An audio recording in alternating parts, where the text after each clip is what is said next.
Okay. only ones we're going to do a bolster one, which you probably will be able to do. Yeah. And then we're going to do Shalabhasana and Dhanurasana, which maybe you can do in mild versions.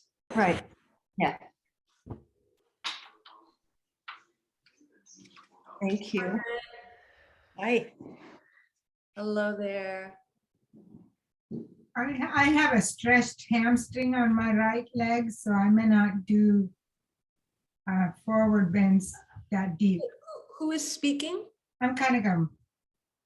I'm trying to find you. Wave your hands around. Could you wave your hands around so I know? Yeah, Oh, okay, I see you now. And can you tell me how to say your name? Kanikam. Kanikam. Okay. So yeah, so the thing with the hamstring issue is you need to really contract your quads when your legs are straight, not hit your knees back, but contract your quads. Pull the muscle up and also to the bone. Okay. Maybe limit range of motion. And then the other thing is take some time and do some hamstring strengthening. When you have a hamstring pull, you got to educate the muscles to go short. Okay. So this is out of line with Allgire yoga. They're teaching all kinds of movement and motion right now. So isn't this Shalabhasana leg? Yeah, and I'm doing one at a time and I'm lifting it up and down. So is that a PT exercise or is that one part of Shalabhasana? Well, it's both, right? But I would do that. And then this way, that's hard. That'll cramp your hamstring real quick. But if your hamstrings hurt, you can't just rest it. You have to strengthen it too. Does that make sense? Right. Thank So, you. Anne, are we expecting a lot more people? Not too many more. Let's see. We're expecting 1, 2, 4, 5, 6, 7. Some of them though, 8. Got 8 more. That's great. So, but some of them are planning on doing the recording, right? Probably, yeah. And I don't know exactly who all those are. Sure. And you were at least one of my students. Hey, Jill, good to see you. I have a swollen left knee, so I'm slow getting up and down. The joint seems to be fine. I just have swelling. So And I can't move very well. is it more painful to straighten it or to bend it, or they're both a little not great? It's closing it, Okay, there is a Virasana. You can either sit up very, very high, or you can not do it and sit in a different way. Okay. Lila, great to see you. How you doing? Hi, otherwise, thank you. So who am I meeting for the first time today? Anybody? Hi there, Roberta. Thanks for coming. All right. So, and Margaret, do you go by Margaret? Yes, I do. Okay, great to see all of you. So, we'll be jumping in at the last minute, I'm sure. So I'm going to stay here close to the computer for a moment. And in fact, before we do our opening chanting, why don't you all come close and we'll do a little philosophy discussion. That'll also, kind of leave me here. Oh, Anne, have you made me a host or a co-host? Yeah, how do I do that? Yeah, I want to share my screen. How do I do that? Is it participants or? Yeah, click on the 3 little dots in the upper right-hand corner of my square, and it should say, there should be an option to make me your co-host.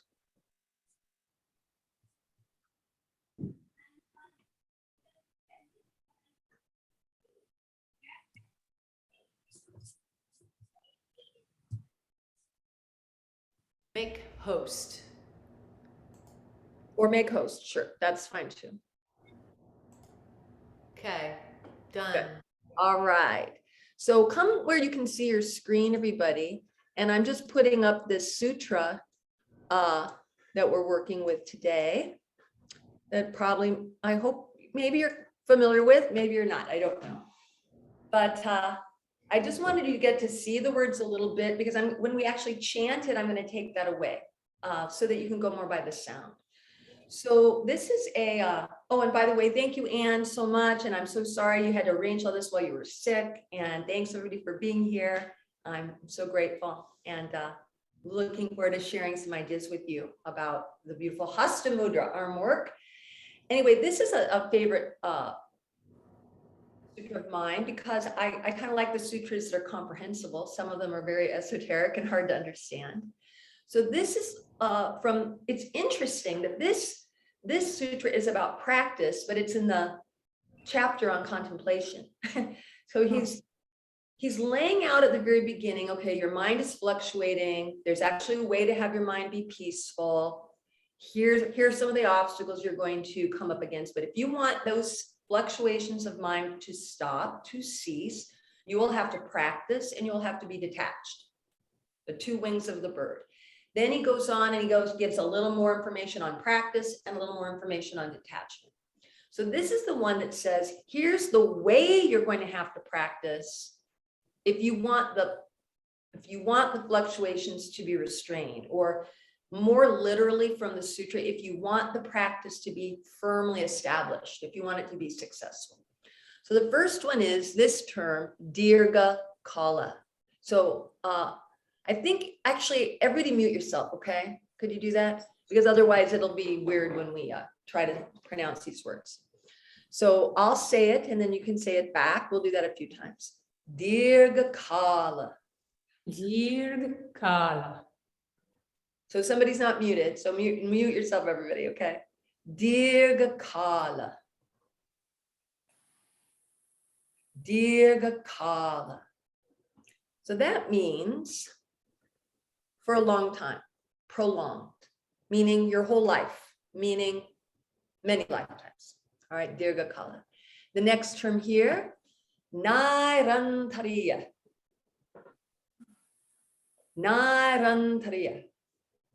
That means without interruption, continuous, regular, ongoing, steady.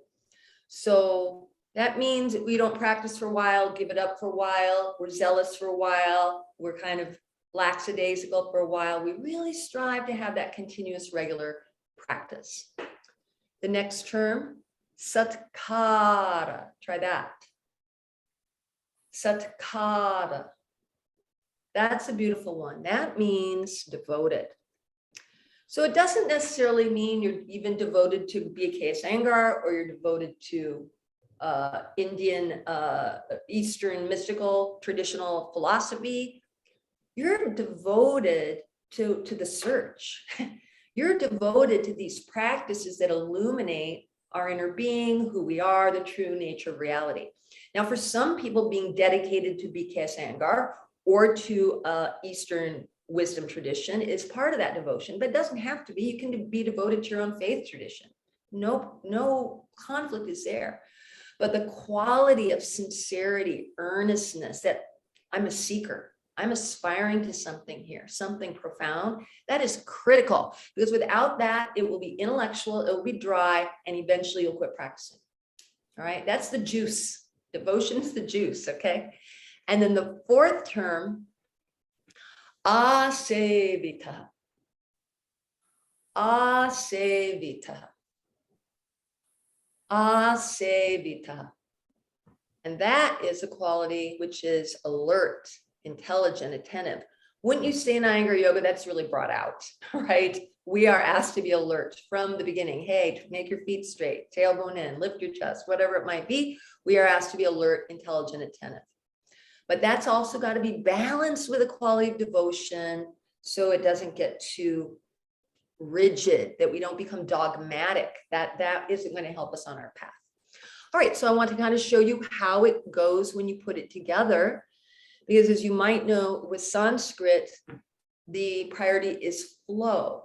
So that means I wouldn't want to say, for example, Parshva Uttanasana. Parshva Uttanasana is awkward. So the rule is I'm going to take the of Parshva and the of Uttanasana, I'm going to change it to an O sound. And now it's Parshvottanasana, a pose that you know. All right, that's how that works. So here, I don't say Satkara Asevita, because it's awkward. I say Satkara Sevito, and also that A turns to an O, also for the same reason. All right, so let's try that part. Listen and then repeat. Satkara Sevito. Satkara Sevito. And in some versions of the Yoga Sutras, you'll see it written out the way I have it here, word by word. And then there'll be a second one. Have you ever wondered what that second one was? The second one will show you the grammatical vowel blends that I'm explaining now, right? And I don't know all those rules. I know a few of them just from practicing sutras and studying with Leslie, that when there's a short A and a long A, it's going to default and turn into a long A. Satkara Sevito. All right, for example. And I also gave the example of Parshvottanasana, right? So we're going to do it a couple times, looking at the words. Then I'm going to take that away. We'll sit, we'll do our owns, and then we'll try it again. All right. So sit up, have some quality of devotion, sincerity, open-mindedness in your heart, even if maybe chanting isn't your thing, you know, you do the best you can with it because we're educating the mind and the organ of speech. Organ of speech is really important in life and also quite important in yoga. Satu Dirghakala Narantariya Satkara Sevito Durda Bhumi. So I didn't say what bhumi is. Bhumi could be a level. Bhumi could also be the ground. So that means the practice is going to be grounded. It's going to be established. You're going to reach a level. Those are some of the meanings of that term, bhumi. Okay, let's do that again. Satu Dirghakala Nairantariya Satkara Sevito Durda Bhumi. Good. Okay, so now I'm going to stop sharing and we can go sit on our blankets and do a little more preparation of the mind, right? When we sit quietly at the beginning of the class, when we chant Om, when we do any kind of chanting, the invocation of Patanjali and so on, we're really preparing the mind for yoga. Right? Just while I'm giving a moment for people to arrange their sitting situation.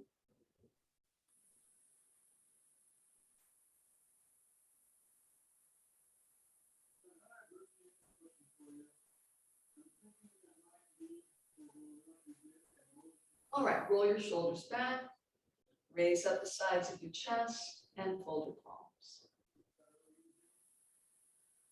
So we just did a little sutra study. You don't have to be analyzing or thinking about it, but you can just let the vibration of those words, those inspiring terms, permeate your consciousness. Let your eyes recede, let your tongue relax.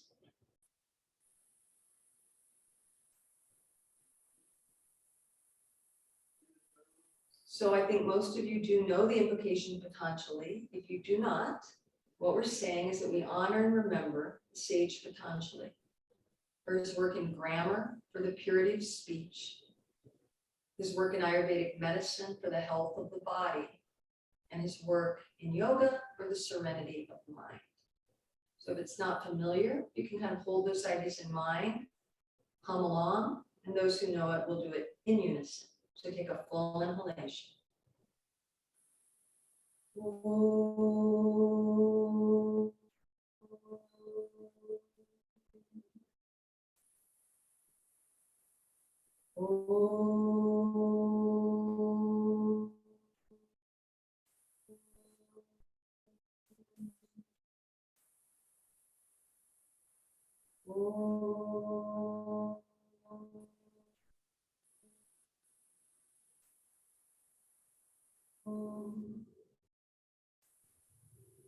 Yogena chittasya padena vacham malam sharirasya chabaidyakena yopakaratam pravaram muninam Patanjalim pranjaliranatosmi. Abahu Purushakaram Shankachakra Siddharinam Sahasrashva Samshvetam Pranamami Patanjalim. And now, in call and response, I'll just remind you in English that the practice of yoga will be firmly established when it is uninterrupted, devoted, and alert over a long period of time. Now call and response. Satu Dirghakala Nairanthariya Satkara Sevito Dardabhumihi Satu Dirghakala Nairanthariya Satkara Sevito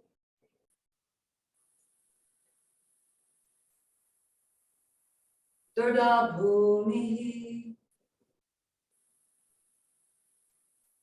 Bow your head, release your palms. Bring it up and all right, everybody. Wonderful. So as we go along, if you have any questions at all, please always feel free to unmute yourself and ask. We're going to start with the seated position and a twist. And I'm just showing you from the side. Oh, somebody's not muted. If you're not, I'll do it. Never mind. Because otherwise the speaker view doesn't stay on me, and then that affects the recording, which we want to be very nice for everybody.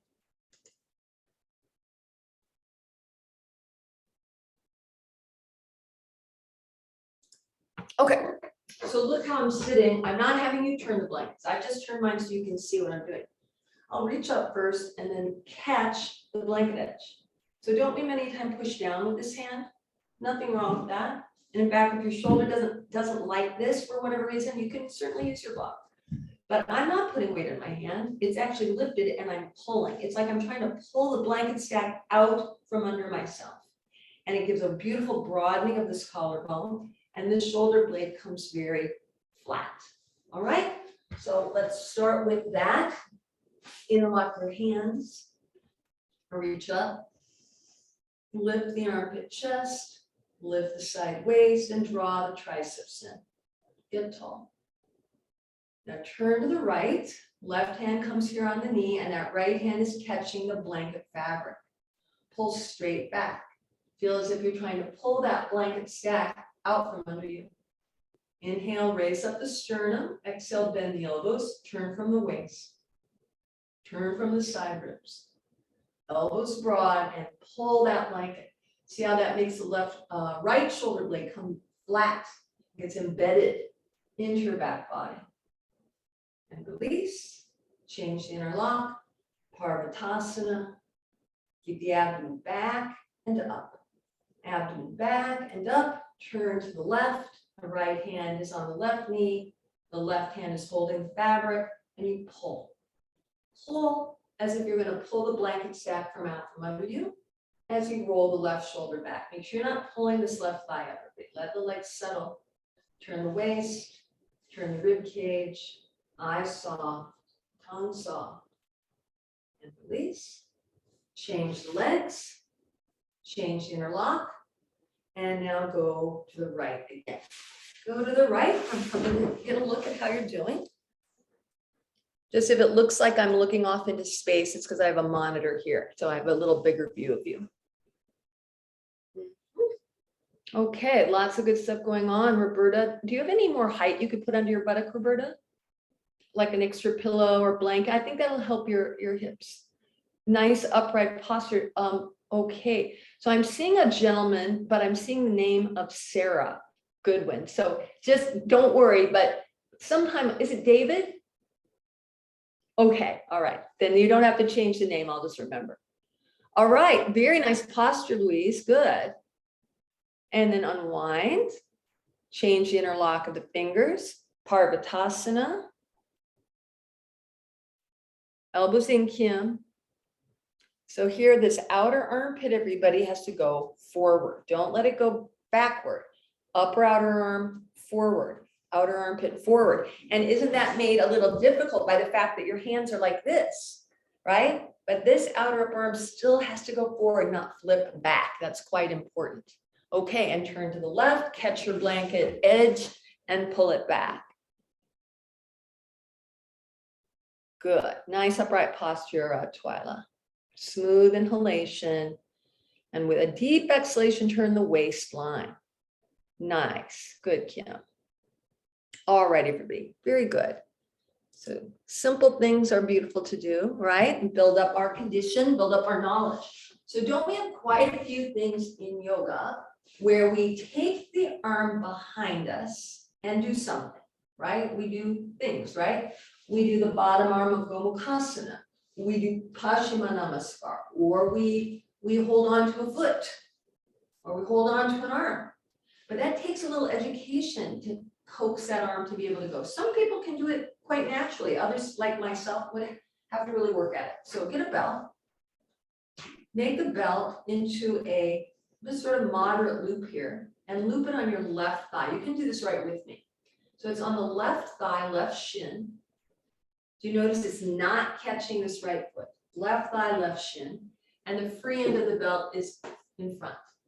Now take your right hand behind, and your hand is going to do like this. Scoop. Scoop into that belt. And now do you see how this free tail is there? So you can pull on it, tighten it, and then you test it. Is that a good handle to help me turn? Maybe you want to make it a little tighter. How would you know if it's too tight? It's too tight if it starts pulling this side down. Then it's too tight. But as long as you can keep this armpit chest lifted, it can be quite tight. I also slip my hand low down toward my hip, and I think without a doubt you're going to feel this enhances the twist quite a bit.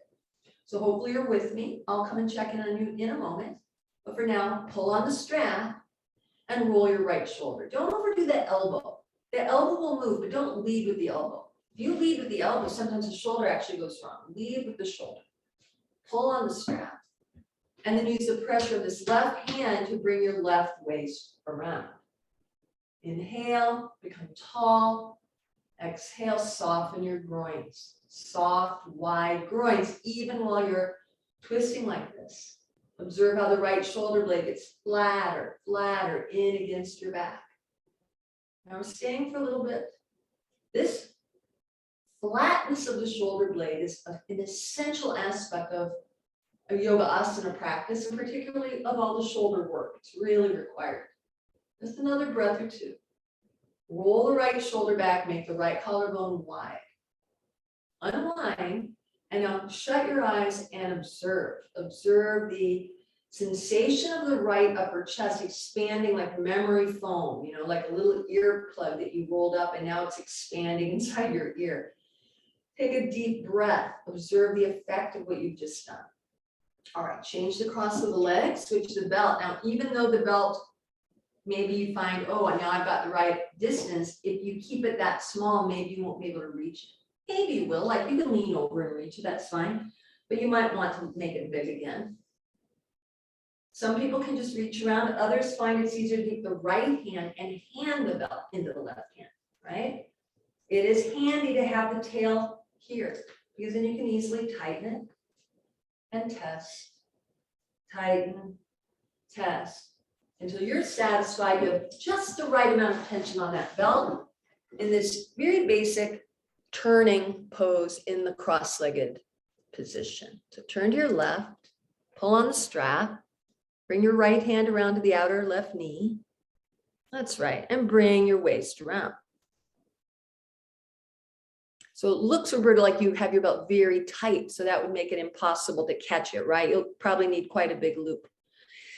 David, put a little more weight to the outer edge of the left buttock so the left thigh can really settle. Yeah, so see, so you don't lean just that teeny bit to the right. Good. Nice, and smooth inhalation.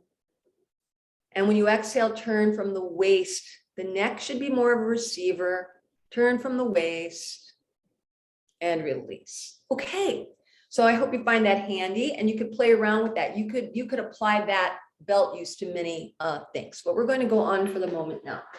So keep your belt handy and set up in Virasana. So look, some people can just sit in Virasana, like we're all different, you know, we all have different talents, different things that are easy and different things that aren't.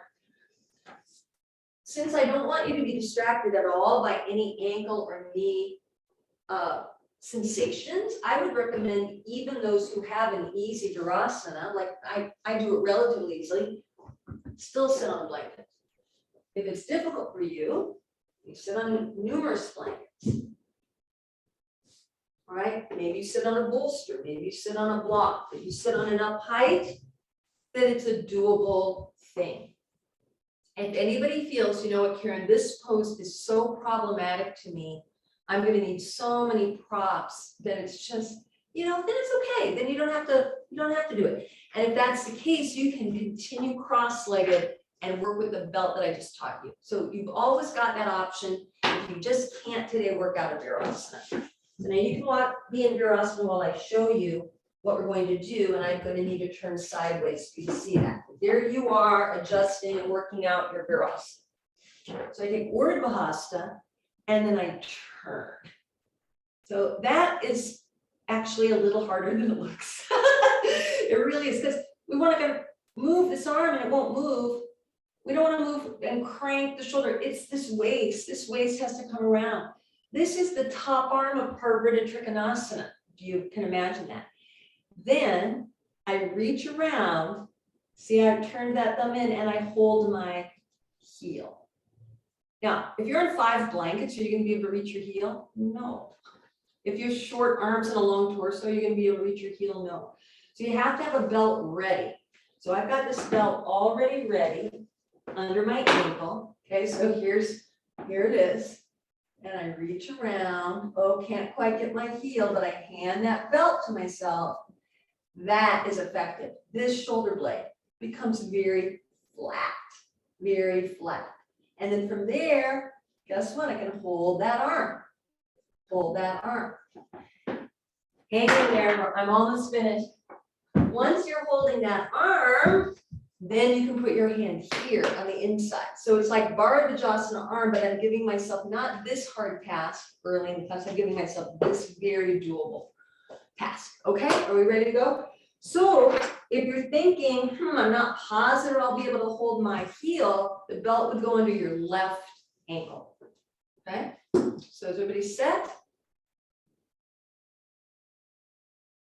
Pull the buttocks back, shin skin forward, and raise your arms. Urdhva Hastasana. And sit well on the buttocks with the abdomen back and up. And then slowly open your arms and turn, striving to turn your chest completely to the side. And just, by the way, no one can. Okay, so don't worry. But turn the waist. And as far as the right arm, it's an outgoing reach. That outgoing reach. You're trying more and more to reach out through that arm. Now, take that right hand behind you and either find your heel or find your belt. You might have to hand the belt into your right hand with your left hand. Pull on that strap and turn. Roll the right shoulder back. Either hold the heel or hold the strap. Lift your abdomen, lift your waist. And feel this combination of actions. The wide right collarbone flows into the roll of the right shoulder back, which connects to the flatness of your right shoulder blade on your back. Now, let go of your heel or your belt and catch your left bicep. Put the knuckle side of your hand on the inside of your left thigh and carry on with the twist. Yeah, press with the knuckles, turn. Roll your shoulder back. And release. All right, now another quiet moment. Eyes shut and observe the quality of the breath, the quality of the awareness of that right upper chest. All right, so I'll come closer so I can see how it's going for you. Side two. So if you use the belt, you'll have to switch the belt to the front of the right ankle. Good. Okay, arms up. Turn from the waist, broaden your arms. Yeah, reach out and reach out through that left arm. Can you tell there's a tendency here to lean forward onto your legs? What would they say in India? Do you know? That should not happen. A famous saying. So reach your left arm so much that it aligns your head over your tailbone. Keep twisting. Keep twisting, Nancy. You're trying to make your chest face the side wall. So don't leave your right arm behind you. Your right arm should be pointing the same way as your knees. No, same way as your knees. Yes, because you're turning to the left. Turn to the left. Keep turning. There you go, like that, Nancy. You understand? That's the way. Now reach left arm behind you. Catch your right heel or the strap. And then the other hand will come to the outer knee as in the previous twist. And for me, it's almost a cramping of muscles right below the left shoulder blade. That's not wrong. Trying to wake up the musculature right below the shoulder blade. If you can't catch the heel because you're sitting up high or just because of your build, then you catch the belt and pull. Make the left collarbone wide, roll the left shoulder back. Inhale and get tall. Looking terrific, everybody. So you'll have to untwist a little, right, to be able to catch your upper arm. So you do that. Catch your right biceps in your left hand, and then the knuckles on the inner thigh as you turn. Yes, knuckles back. Nancy, you're leaning to the right, so descend the left buttock. Press the knuckles, straighten the right arm, everybody. Straighten the right arm and lift your right chest. Knuckles, not palm, everybody. Knuckles on your inner leg. Knuckles, not palm. Okay, Nancy, look, these are your knuckles right here. And then press and straight, yes, and straighten your arm. And turn, use that leverage. Good, David. Left collarbone wide. Nice, kind of come, nice. Left shoulder back. And release. Okay, very good. Climb your hands forward. And then you can reach each thigh back to release the back of the knee. Curl the toes under and just open each knee. Great. Okay. So take one blanket from shoulder balance size like this and roll it up. And place it horizontally on your neck. Depending again on your build, on how mobile your upper spine is, you might need a head support. You could have that handy.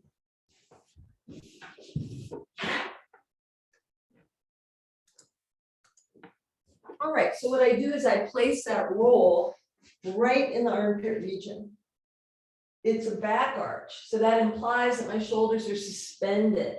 My shoulders don't go to the mat, then it would really be Setu Bandha. This is a back arch, so the shoulder is suspended, arms are over the top.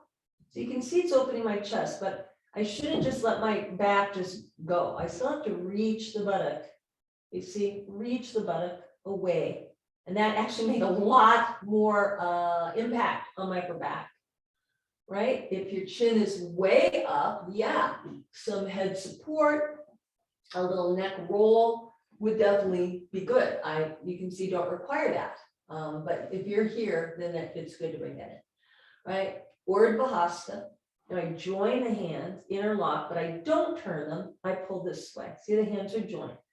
Pull through the knuckles, stretch the legs, and then elbows toward the floor, and then finish up in Baddha Konasana.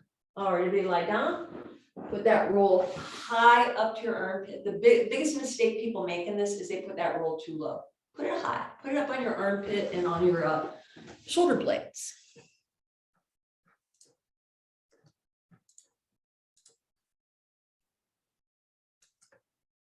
All right, start with knees bent, and then you have to assess. If you're a petite person, bend your knees, everybody. Bend your knees. We're going to do this together. I'll talk you through it, okay? Have your arms relaxed. If you're a smaller person, that roll might be too big.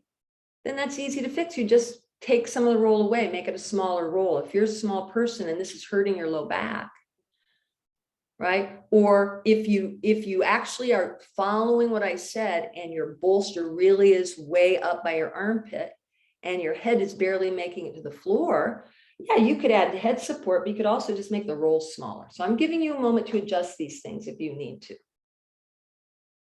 Now, please notice, if you just let your lower back arch, you just let it go, your thoracic isn't actually being asked to do very much. But if you consciously, Margaret, right, excellent. That was exactly what I demonstrated, Margaret. You lift your hips a little and reach them toward your heel. How many say, now you have a dull ache in your upper spine? Your upper spine is actually being asked to move. Can I see thumbs up if anybody who felt a difference there? Yeah. So we can do these supported back bends. Honestly, I did for many, many years, not getting an optimal outcome because I wasn't lengthening that lumbar really quite enough. Now, reach your arms over your head, palms in. They might go to the floor, they might not, doesn't matter. Reach, reach. So look, the buttocks is reaching one way, the arms are reaching the other. And breath should not be interrupted. You can't breathe deeply when your arms are over your head, but you can breathe softly. Now join the hands. This is a variation on Padanguliasana where we don't turn the hands, but we seal the palms together and reach, reach, open the armpits. Which way should the outer armpits be going right now, everybody? To the ceiling. I hope it makes sense. If it doesn't, I'll explain. To the ceiling, the outer armpit should go. Now change the interlock, pull.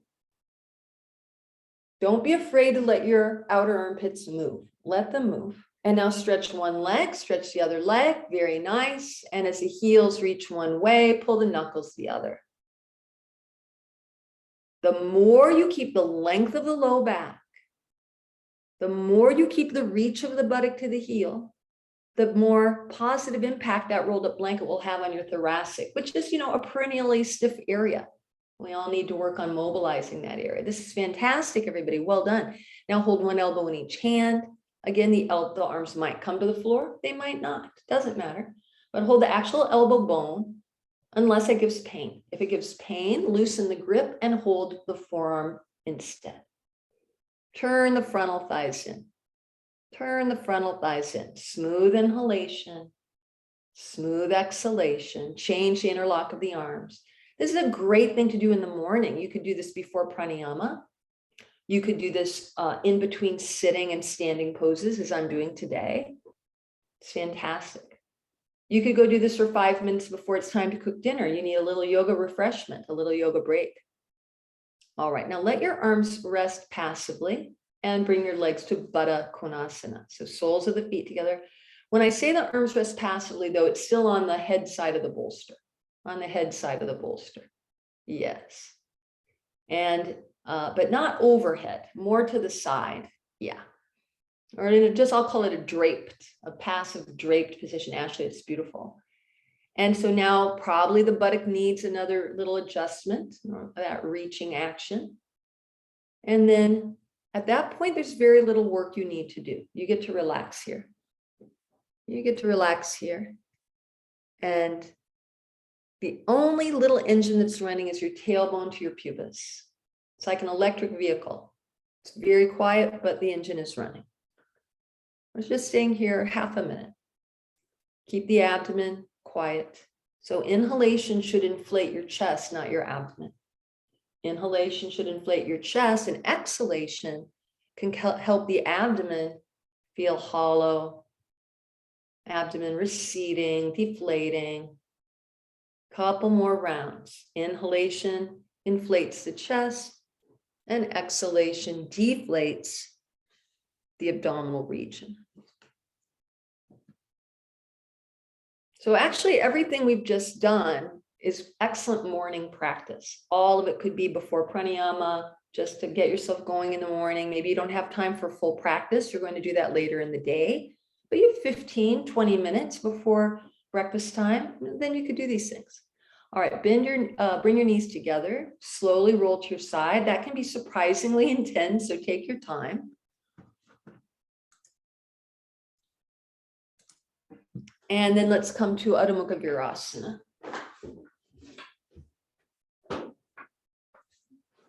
Now, there's a lot of teaching around Adho Mukha Virasana, but I'm not going in that direction today. If this is a big problem for you, you really don't have to do it. You could just go right to dog pose. If you can do it by just taking a very simple, quick prop, such as a blanket behind the knee or a couple blankets on top of the heel, then do that. We're just spending a few breaths here. Walk the hands forward, reach the buttocks back, take the groins back. And adjust the pose in such a way there's a spreading action of the low back. It's not digging into the body. On the contrary, you feel your low back puffing up a little into your t-shirt, and yet still the elongation is there. Just a couple more breaths here. Let your brain be quiet.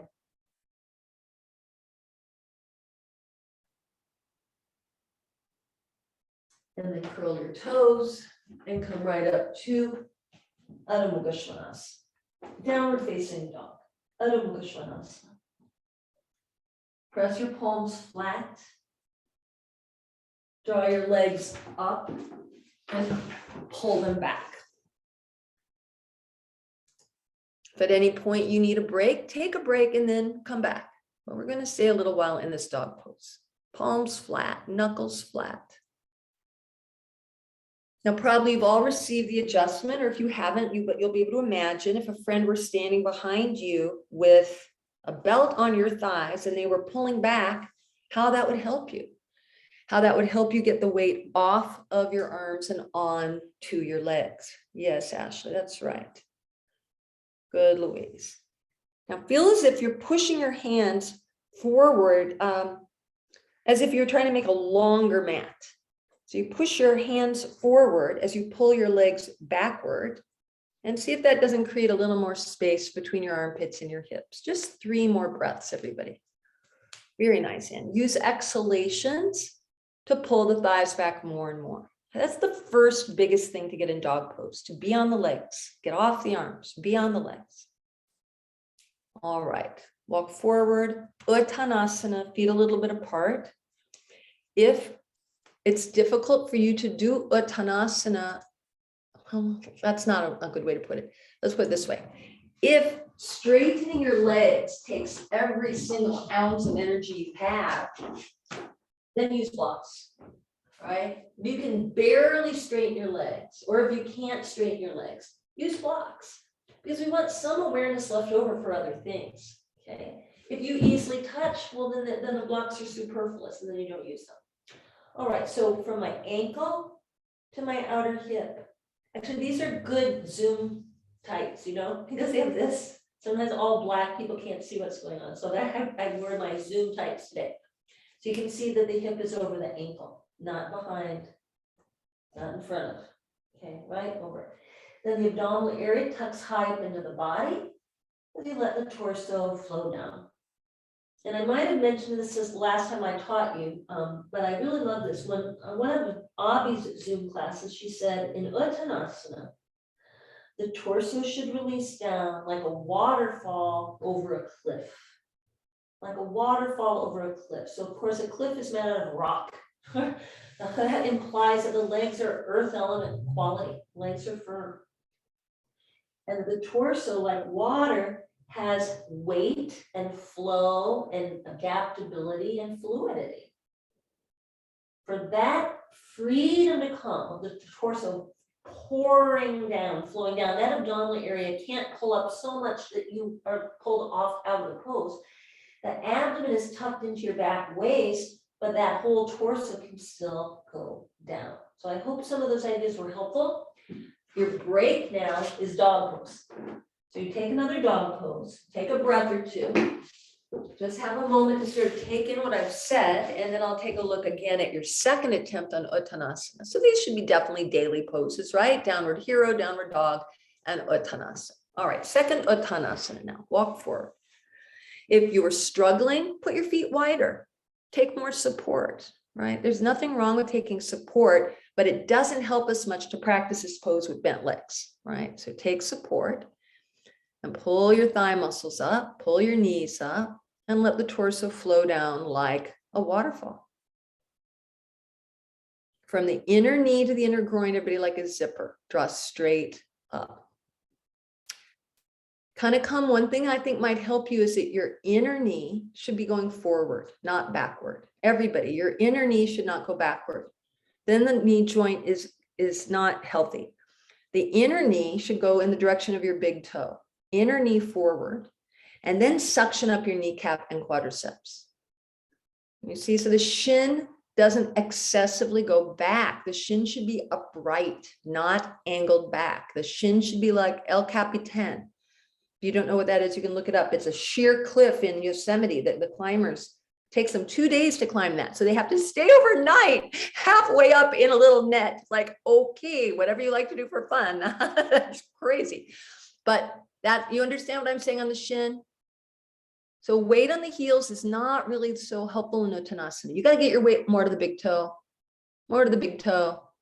Yes, inner knee forward, inner thigh backward. See, that's where we get mixed up. Inner thigh back, and then we take the inner knee back. No, inner thigh back, inner knee forward.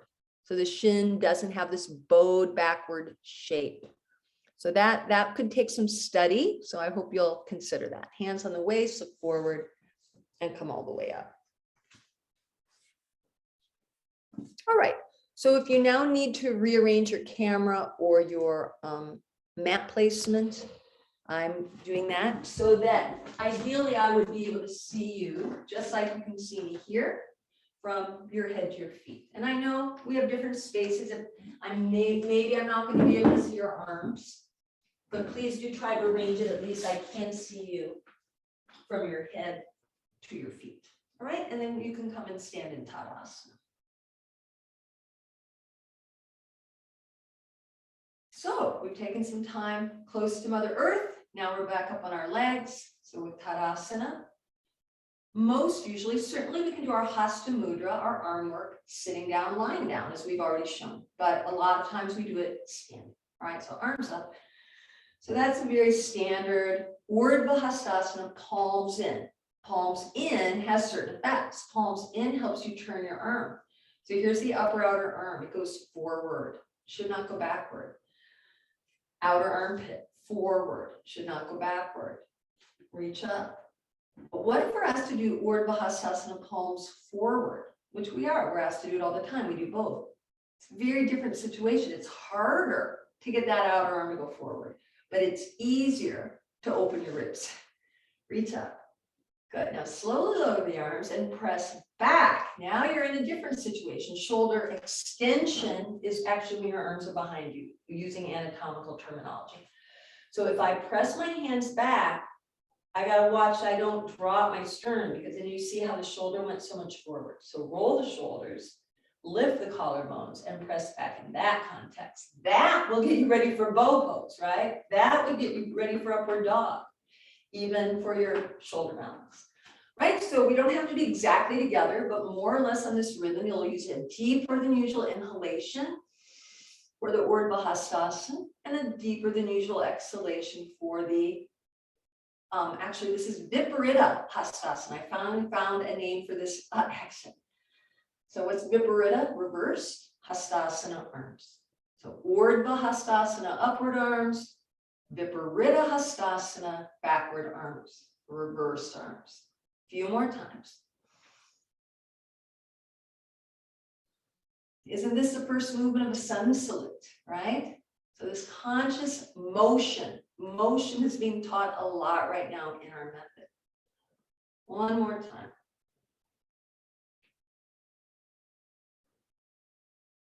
Good.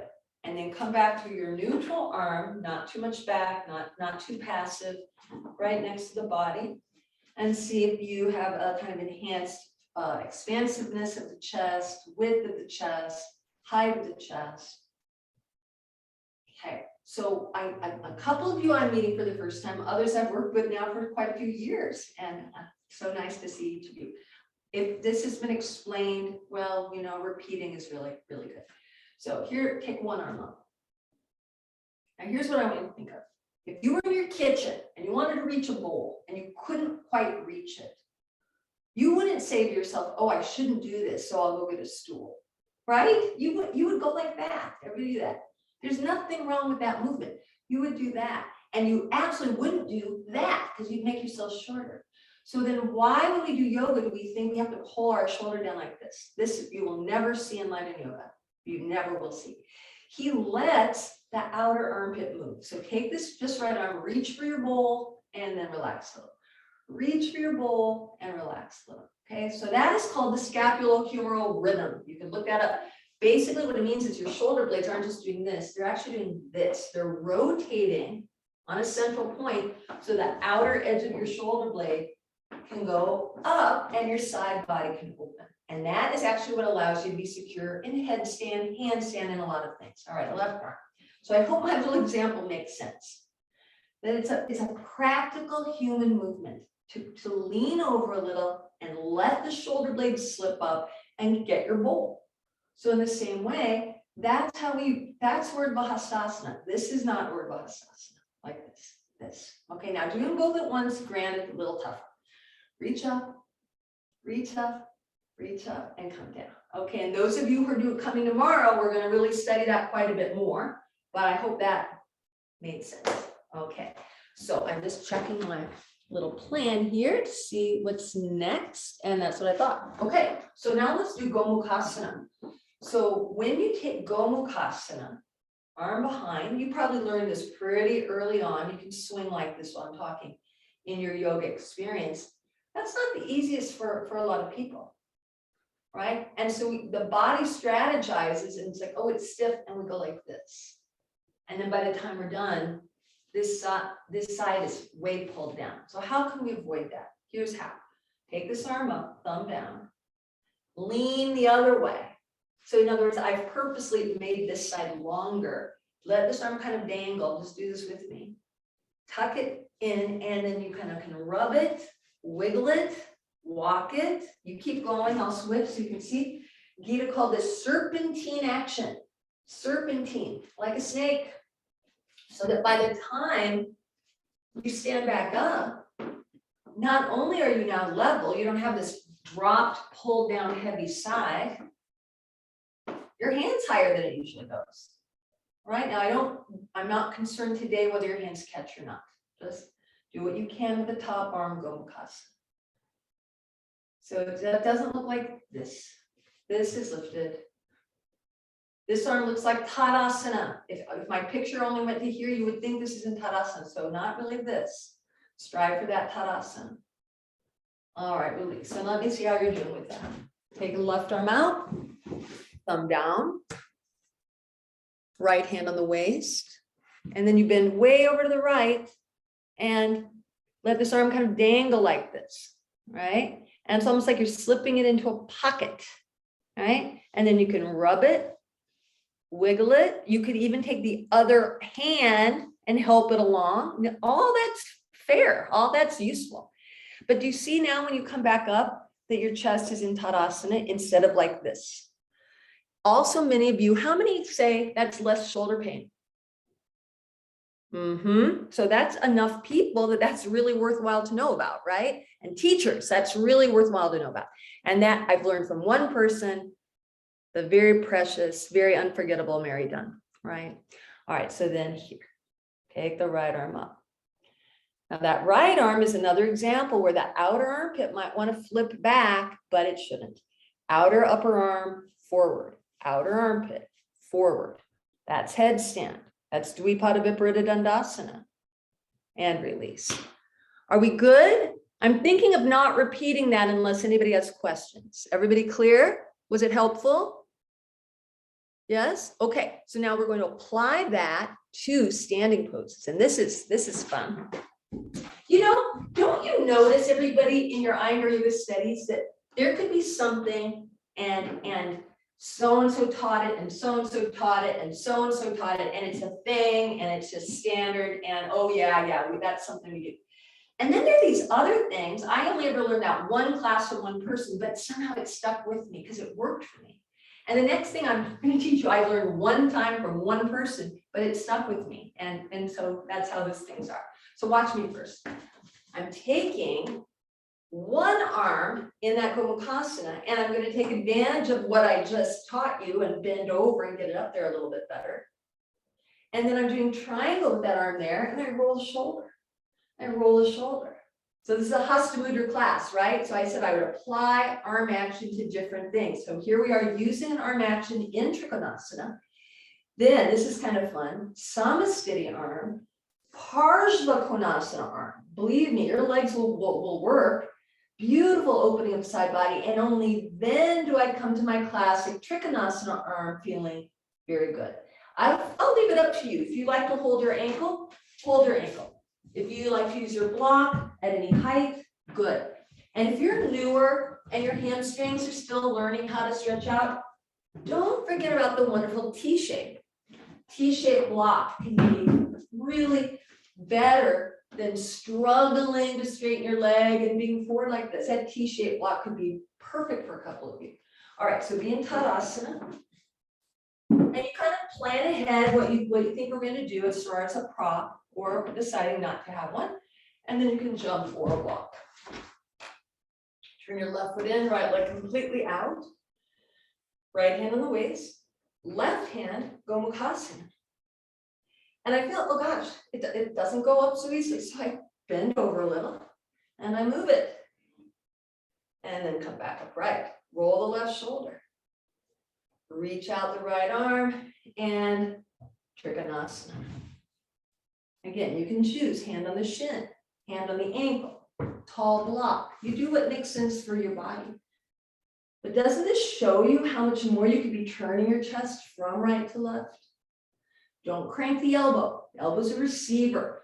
Roll the left shoulder back, left ribs back, left waist back.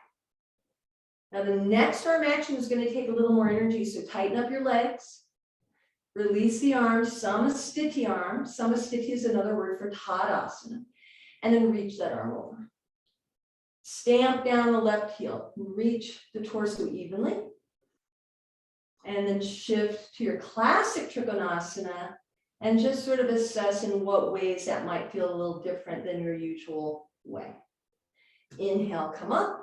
So I'm going fairly quickly through that just to give you the lay of the land, and then I'll come and take a look. Side two. Turn your right foot in, left leg out. Left hand on the waist, right arm in Gomukhasana. And yeah, I take advantage of a little curve to the side to walk the hand up. And by the way, on the first side, I feel I wasn't as clear. If I bend over from my hip, it doesn't work as well as if I actually curve my spine. Actually, what we tell you not to do usually in triangle is correct for this little moment of adjustment. Then come up, and now you have to kind of revamp. Now you should bend from the hip into a treated Trikonasana. Does this show any of you how much you usually let your chest go like this? That's what it shows me. So roll your right shoulder back, turn your chest from left to right up to the ceiling. Don't crank on the elbow. Let the elbow receive. Roll the right shoulder back, right ribs back, right waist back. And then unfurl the arm to a Tadasana arm. Tighten the thighs because you're going to need more leg work to sustain this action of a Parshva Konasana arm, even though you're doing Trikonasana legs. Turn the waist, left waist forward. And then back to classic. Observe what are the effects of having come into the pose in a little bit of a different way. And then pull your wrists apart to come up. That'll give you steadiness and jump or walk together. All right.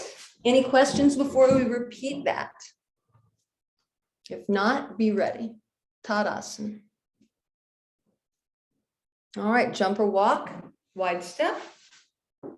Left foot in, right leg out. I'd go a little wider, Nancy. And Roberta, go wider. All right, left arm in Gomukhasana. Kind of come a little wider with your feet. Oh, Kim, who's that behind you? That's Lynn, isn't it? Lynn, that's looking great. Okay, so wiggle that arm up there and over you go. Back body, chill, back body. Yeah, you're letting your head kind of come forward. Yeah, you don't look very wide. Do you think maybe you'd like to put your back against the wall? You're just looking maybe a little tentative. Looks good, Krista. Does everybody understand why I'm saying not to initiate from the elbow? Just go from the elbow. You see, it's not such a healthy action.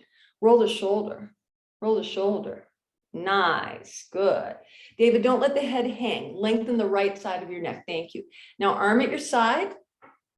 Tadasana arm. Very nice, Twyla. And then a kind of slicing action. Beautiful. And into Parsha Konasana. That's looking great. Very nice. So don't your legs have a big job to do here? That's excellent, Kim. Stamp down that left heel. Excellent, Lynn and Kim. Now arms in traditional Trikonasana. Very nice, Margaret. Pull the wrists apart, up you come, and side two.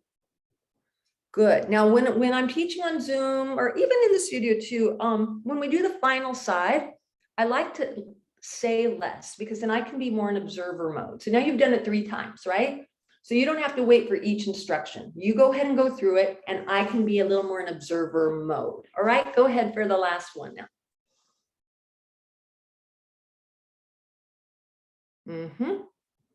Yeah, and even though I didn't particularly teach it, Margaret, it kind of makes sense, doesn't it? When you do this Gomukhasana arm, you also almost naturally want to start working on the turn of the head. That's fine as long as your shoulder blades are not falling on your neck. You know, David, your legs are strong, the alignment's good. Why not go just a little wider, couple inches wider? Because what I think you're going to feel is that you get more length in your waist, especially your left waist. See, yeah, I think you can handle it, and I think it looks excellent. Good for you, Roberta. Very nice. Okay, some are finishing up, others are still getting to that final moment of the traditional Trikonasana. Very nice. Good.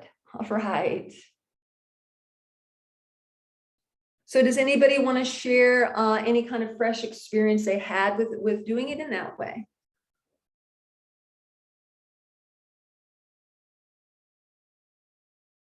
No, okay. So hopefully it's helping. Go ahead if anybody wants to comment or has a question.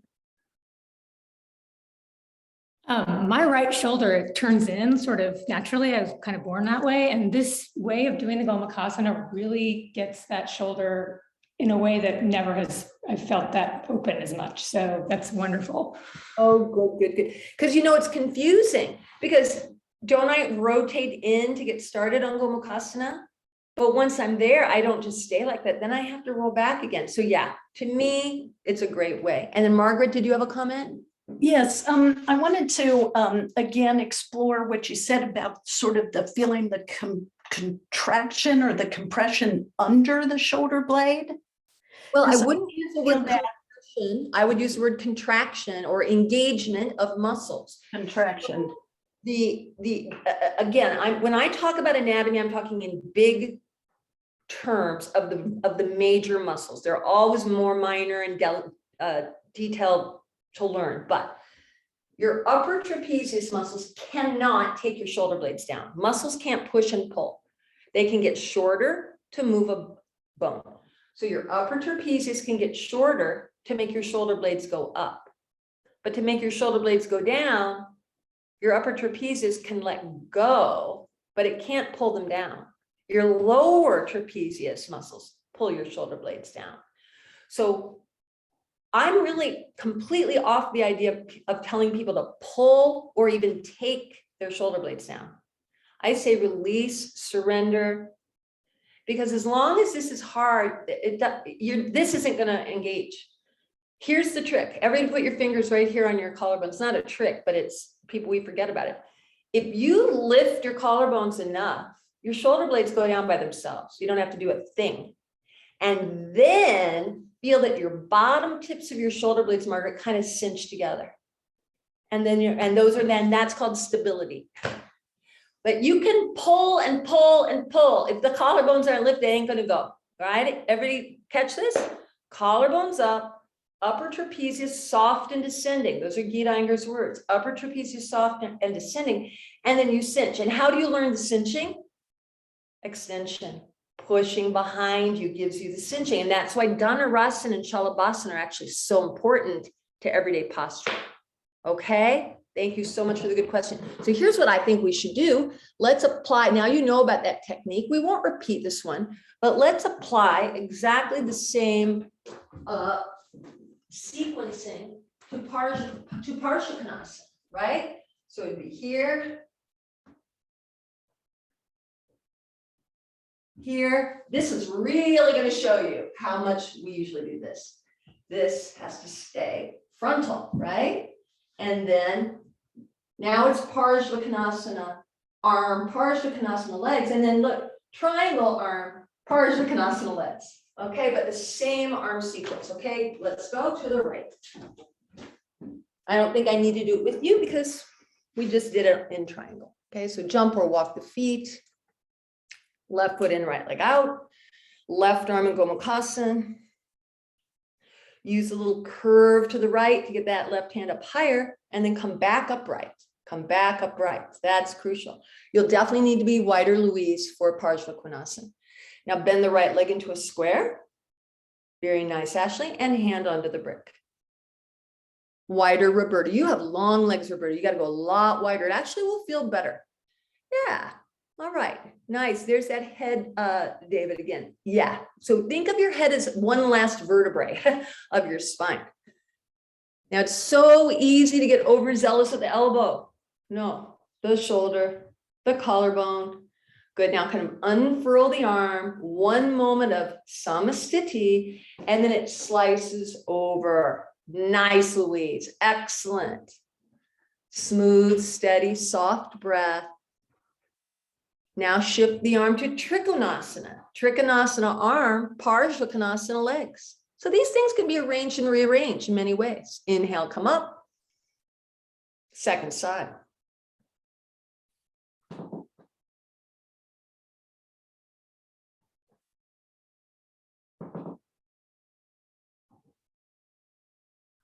So fixing the bottom arm, arranging the bottom arm, and just working with that bottom arm is so valuable. Parsvakonasana now, everybody.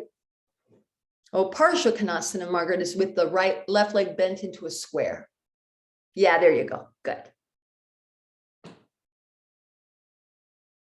Very nice alignment of that bent leg, Jill. Good, Twyla. That's right. Remember, it's the shoulder that rolls back. Don't lead with the elbow. And then arm over. That samastiti moment helps you roll the shoulder before you take the arm over. Wonderful. Wonderful. And then Trikonasana arm. Shoulder blades flat. Shoulder blades plastered on your back. We would call these stable shoulder blades. Upper trapezius soft. Lower tips of the shoulder blades with that engagement, and then pull from the wrists and you come up. You'll be very stable. Pull your wrists apart. Yes, Nancy. Good. Step or walk together, and dog pose. Just take a brief dog pose, everybody. Rest your brain.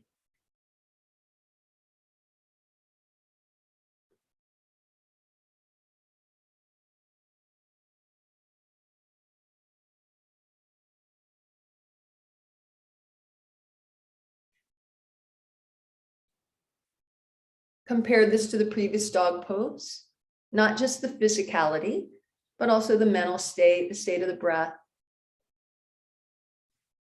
So I don't know if you got a chance to read my little one-page discussion, a brief discussion of aspects of the mind. Manas.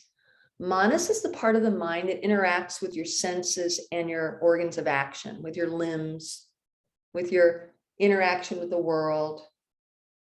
Just basic stuff, preferences, what you like, what you don't like, what you have to do, putting things in order, making a list, deciding, oh, I want the red one, I don't want the green one. That's manas, that's the surface of your mind. All right, and now come down and rest for a minute, sit down. But what BK Sanger explains is that that part of your mind that thinks, right, or analyzing something, thinking it through, could also be directed, instead of at your senses and your body, could be directed in. And when you start doing that and you're analyzing, you start going toward this other quality that's called buddhi. And buddhi, he calls experiential knowledge, spiritual wisdom. It's knowing. Like, I think I should blah, blah, blah, blah, blah. I know what I should do. And aren't we uncomfortable when we don't know, right? And sometimes you got to take a chance, right? But the intuitive inner wisdom that's more like value judgments, right and wrong, not an easy call, really quietly assessing. And he calls that buddhi that exists in the heart the true assessor, the true assessor. It tells it, that steers us right, steers us in a good direction. So more and more of the time, he says, we want the manas, that surface of the mind, just how you react, what you like, just organizing life. Direct that sometimes to that inner knowing, because you're going to explore a deeper part of yourself, right? So in our asana practice, in a detail-oriented practice like Iyengar yoga, if we spend the whole time analyzing, we are really missing out. Does it make sense? My knee, my thigh, my inner thigh, my breath, is it right? We've really missed out on what Iyengar yoga is, because then we have to let go of all that and be in the pose and go to the fullness of the pose. And what is our ticket inward? What is the train? The breath. The breath will guide us from the mind to the heart. The breath will guide us to more interiorized experience. And also, just finishing up on this little bit here, as long as you're doing yoga and trying to get better at it, that is a dead end street.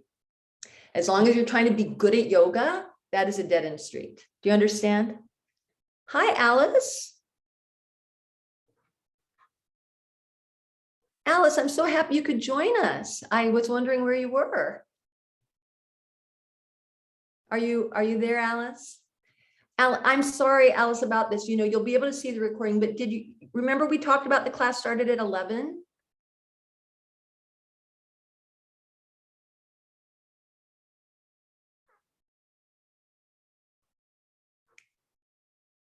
Can you unmute yourself, Alice, and just check in with me? Everybody, anyway, but what's the solution to that, what I call the dead end street? Just being interested in what you're doing. Just be interested in it. Just be absorbed in it. I put aside, am I good at it? Am I getting better at it? Will the teacher say better? Will my colleagues know I'm a good practitioner? Will they know how hard I work? Just be interested in it, absorbed in it. And then what happens to time? Disappears. So more of your yoga should be in that timeless state, not that check, inner heel, check, inner thigh, check, tailbone. We have to do that. We can't throw that out. But if we don't have that other part, the juicy part, the heartfelt part, back to our sutra of the day, that sincerity, that earnest aspiration to learn. If you stick with curiosity and being interested in what you're doing, guess what the paradoxical result of that is? You get better. Right? Quote unquote. So I hope all of that makes a little bit of sense. So Alice, I'm so sorry if there was any misunderstanding about the starting time, but the recording will be available to you for the first hour of the class. All right. And we'll be in touch about that. The next pose though, Alice, is Parvrita Trikonasana. So you might want to do a couple of dog poses or something first. Okay. You come in with us when you feel the moment is right. Okay. So that was just the little philosophy corner and giving you a little time to refresh. Now, did what I said make sense to you, everybody? Does it make you hopeful? Does it make you smile? Does it make you feel, oh, okay, I don't have to be good at this. Yay, that's freedom. Doesn't mean you don't care, but you're just shifting the way you look at it, and it's a big deal. All right, so now I'm showing you two ideas because I was thinking in a class, it's about the arms and the shoulders. Don't we have a perennial difficulty here that it won't go, I'm just stuck. This arm just won't, we can't turn, it feels stuck, it doesn't go good. So here are a couple ideas. Here's the first idea. The first idea is that from here, we do what we just did a moment ago, that Samasthiti arm. So that Samasthiti arm, can you see how it's helping me with this right, I'm not sort of this way, with that right left evenness? So then from there, I can turn that chest. And those of you who are newer at this or have shorter hamstrings, you can get a very excellent result utilizing the chair. You can do all exactly the same pose and have a little more height. So let's all face this way with the right leg forward, left leg back. I'm mirroring you. That way, when you turn, you'll be facing the screen. You'll be able to see me, and I'll be able to see you. All right. Get on your back leg, pull up your thigh muscles, and let's go ahead and raise up that left arm. And then extend forward, hand on the brick, and turn toward the screen.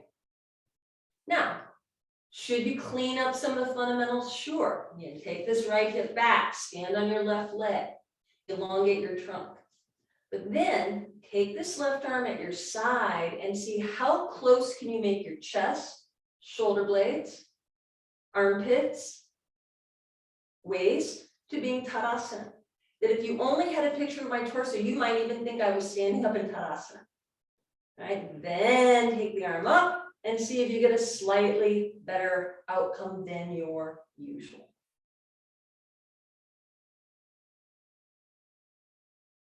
Hand on the waist, look at the floor, reach out through the left arm and come all the way up. And then you can turn your back to me and turn around, get ready for the other side.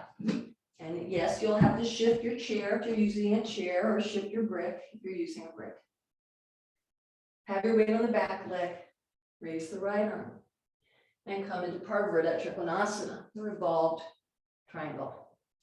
This is the outer left hip, has to go back. This is my difficult side. You can see with my zoom tights here, this is falling forward. I've got to take it back, back, back, and the sternum the other way. Now arm at your side, Samasthiti arm. Turn the chest from the bottom arm to the top shoulder. Make the waistline even, and then reach the arm up. Smooth, steady, soft breath. Remember, we did this sitting down on the floor. Get that feeling of the shoulder blades being plastered into your back. And then hand on the waist, look at the floor, reach out, stand all the way up, turn your back to the screen, and step together. Okay, I would like to take a look at how that's going for you. Let's repeat it. So shift your props, have your right side to the screen, and your right foot forward.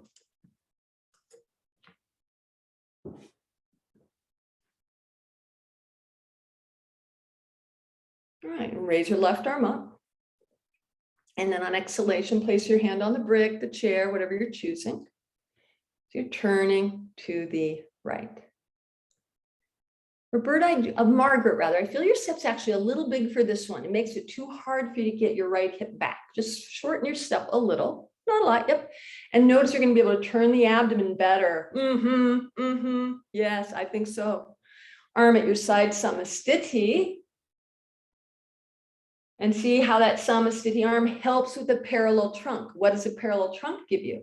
Parallel spinal muscles. Now arm up. Nice.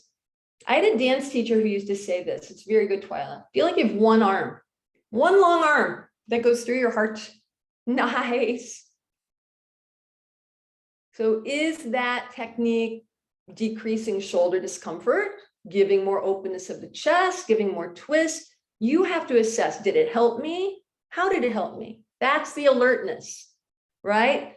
Narayantari Satkara Asevita. Asevita is the alertness. All right, come on up, other side.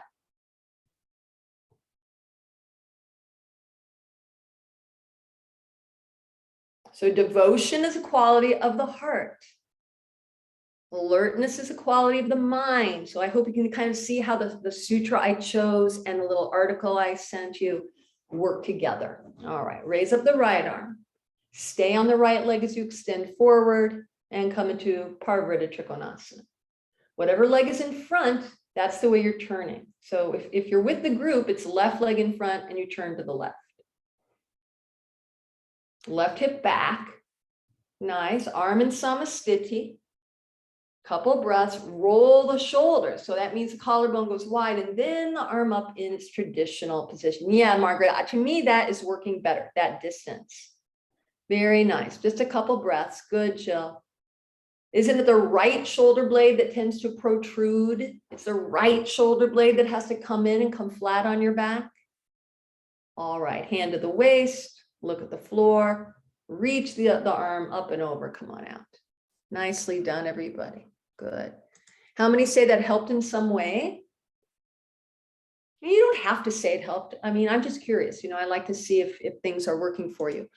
Okay, because everything that helps me may not help everybody. Who knows? We're all a little bit the same, and we're all a little bit different. That's our situation. So now this one, Abhijata Iyengar taught at the Dallas convention. I don't know if any of you were there. This one is, some things are easy to get started and hard to finish. This is the opposite. It's a little hard to get going and then the finish is easier. So now I'm raising both arms. Now see if this looks familiar from our floor work. Right? We did that sitting, right? And just like sitting, the propensity is to do that. But I would like you to truly strive. You see, to stay on the back leg.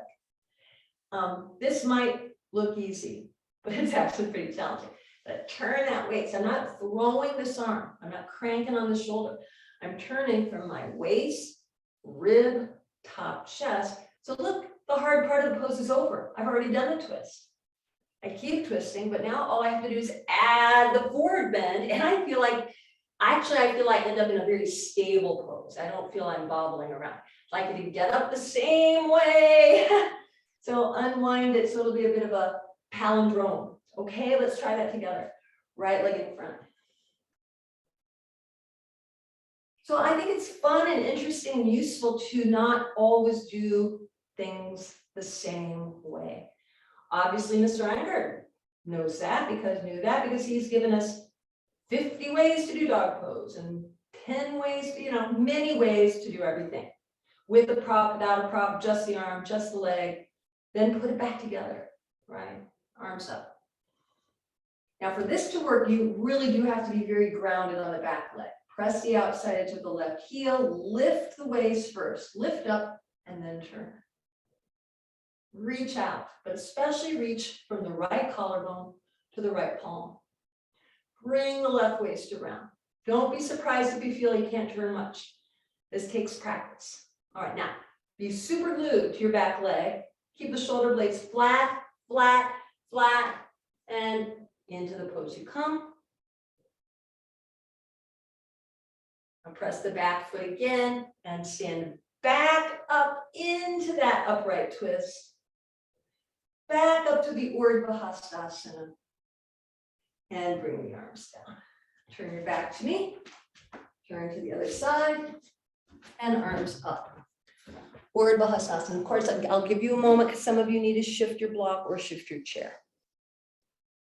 All right, then twist toward the screen. Left leg in front, turn to the left. Very nice, Ashley. Don't lean forward there, David. I know staying on the back leg is tough. Balance is challenging. Go ahead and open the arms out now. Twist and open the arms. There it is. And so again, you're not throwing this right arm. You're twisting your waist, twisting your chest. Now, as you bend forward, twist more. As you bend forward, keep twisting. Keep twisting. Yes, Ashley. Very good. Oh, and if you want to go take a nap and then come and check back in with us at about 1 o'clock, you do what you need to do, okay? You don't need to stay. Very nice. So just assess, did that help me? Didn't really help me much. What's the big deal? Oh no, it's like a miracle. Or probably something in between, right? Now, if you're going to get back up, this is probably the biggest challenging moment. You've got to use your back leg, come back up, still in the twist, still in the twist. And then arms up, arms at your sides, and turn.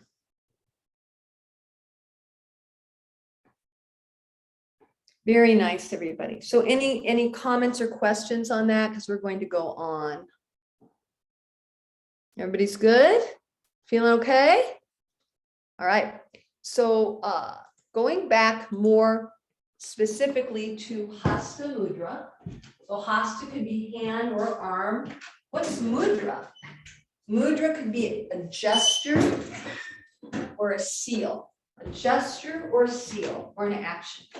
So Hasta Mudra is simply arm work or arm gestures, right? So you can take a block now. If you have a wooden block, it's a little more effective because it's heavy. If you have shoulder problems and this hurts you, one solution would be if you have cork or wood, you could hold two together and make it wider. It's a little awkward, granted, but it does work. But if that just doesn't work, then you should just do it without the block because it can be strong if there's shoulder problems. Look, I'm holding the block. So my entire hand is on. There's nothing I would call hand that's not on. My whole hand is on. My fingers aren't on. My hands are on. And then the fingers don't hold it off. They're flat. Okay. So have that block and hold it out in front of you. And then take the outer edge of your shoulder blade right here. Pull that back. So in essence, you're pulling the block closer to you. The biceps spin up. The outer arm goes down. Flatten the palms, flatten the knuckles, and then rest. I said, my goodness, that's surprisingly strong. All right, do it again. Outer edges of the shoulder blade back. Raise your arms. So about halfway up, you have to let go of your shoulder blades. As I explained with reaching for a bull, you let them go. You push the block away a little because that puts space in my shoulder joint. I can push that block up over my head. Now, you stay. Outer upper arm forward, not backward. Outer armpit forward, not backward. Elbows completely straight. And then slowly, slowly lower back down. Now, can you imagine things that would get better if you did that? Shoulder pain, handstand, headstand, dog pose, a lot of things would get better. On the other hand, if it's causing you shoulder pain, it could be too intense right now. Maybe you have to shift to a foam block, or maybe you have to do it without a block. You can do the same thing without a block. All right. Shoulder blades back, the outer edges back, kind of injects the arm bone, doesn't it? Into the socket. You pull the block toward your chest. That's a really good idea when your arms are at this angle. It's still a good idea. It's still a good idea. But once your arms get more past about this point, anatomically, you have to do something else. You have to let the shoulder blade go with the brick, make space in the joint, and lift up and over. This is what I was talking about earlier, that we don't pull down like this. Push that block up, open your armpit, so your arms feel like they're just part of your trunk. Our arms flow out of your trunk, and then slowly come down. I will come and take a closer look at how you're doing, but I'm showing you the next part of this, which is really a good, important part. So come on up as we were. But now look how I bend the arms. Elbows should not be allowed to flare out. So the elbows roll from the outside in. The triceps roll from the outside in. But look how I give a lift from my armpit to my elbow. Up. Up. That comes from the armpit. I take a little pulse back. Pulse, pulse, pulse. And then here's the most challenging moment, all the way straight with the elbows. All the way straight with the elbows, and then slowly down. Okay, so let's go again. I'm going to come and see how you're doing with that. Lift the arms up in front of you. Hook the arms back in the sockets, and then raise the arms. And you'll feel that magic moment. And you have to let the outer shoulder blade go up. Then bend the arms. The elbows will tend to flare, but you roll them in. Pump the block back a bit. Doesn't this remind you of a few things? Headstand, Gomukhasana, Pinchamayurasana, Dvipada Viparita Dandasana, all of those. And then all the way up straight, all the way, triceps in on the bone, all the way down you come. It's kind of exciting. So this takes that alertness, right? Asevita. All right, last one. Let me watch you. Go again. Palms flat, knuckles flat. Whole hand on the brick. Yes, that's right, Alice. Okay, go ahead. Tailbone in. Keep your weight on your heels, Louise. Don't let your groins go forward. Your whole body back. Your whole body back. When you bend the elbows, wrap the triceps around the bone. We call it kind of entwining. Entwining. That's right. That's right. Very good. All the way straight. All the way straight. Good. And come on down. Okay. Kind of exciting, right? Everybody all right? All right. So let us see how some of these things apply to improvement in our inverted poses. So here's what I'm thinking. I'm going to go to the wall.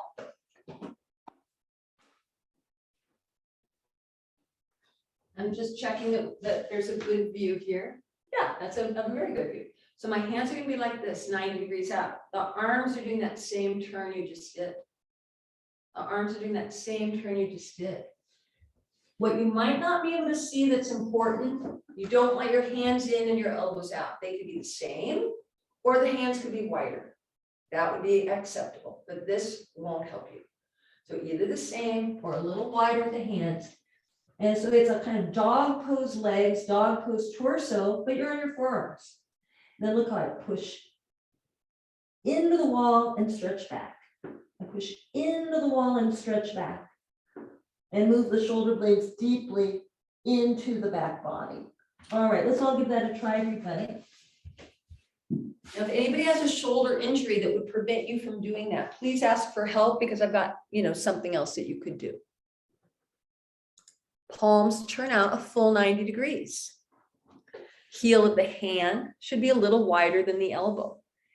And I'm expecting that some people would be able to hold this longer than others. So I'm not going to dictate the timing. You can come up and down as needed. Yes, Anne, that's beautiful. So when you push the palms against the wall, that should help you make your shoulder blades flatter on your back.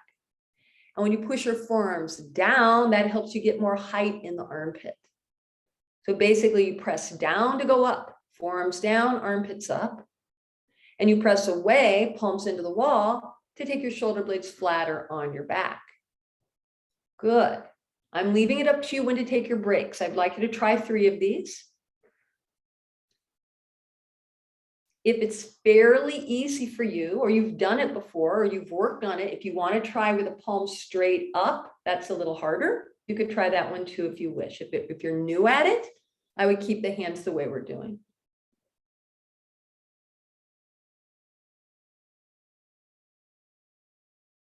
Armpits up, shoulder blades into the body.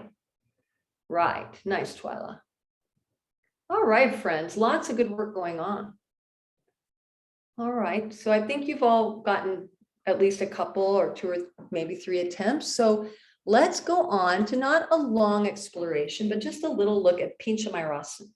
So this is our more classic hand position of Pincha Mayurasana, but we just practiced this, right? This is what we just practiced. See my hand. So that's the one I'm going to ask you to do. I think that it would benefit you to use a blanket height under your elbows. The padding is beneficial, of course, for comfort, but it's not really the main reason I'm taking it. The main reason for taking it is the lift, that height helps the armpits open. Putting on the belt is a little less than shoulder width. Palms flat. I'm far enough from the wall that my fingers will not jam into the wall. So again, depending on your experience, you may lift up, stretch up like this, shoulder blades in and say, wow, that's pretty intense, but it's working. And this is fabulous. This is what you'll do. Others will say, gosh, I don't know how to kick up yet, but I could raise one leg and I could get this little kind of pumping coordination going into my body. That'd be really useful. And then some of you certainly can come on up. All right, so Just be sure you're holding the block the way we practice in your full hand. Belt, not too narrow, not too wide, just right. All right, go ahead. Now again, something like this, I don't like to dictate the timing because of what people can do varies so much. All right, also don't kick up if it's not sensible. Be sensible, be logical.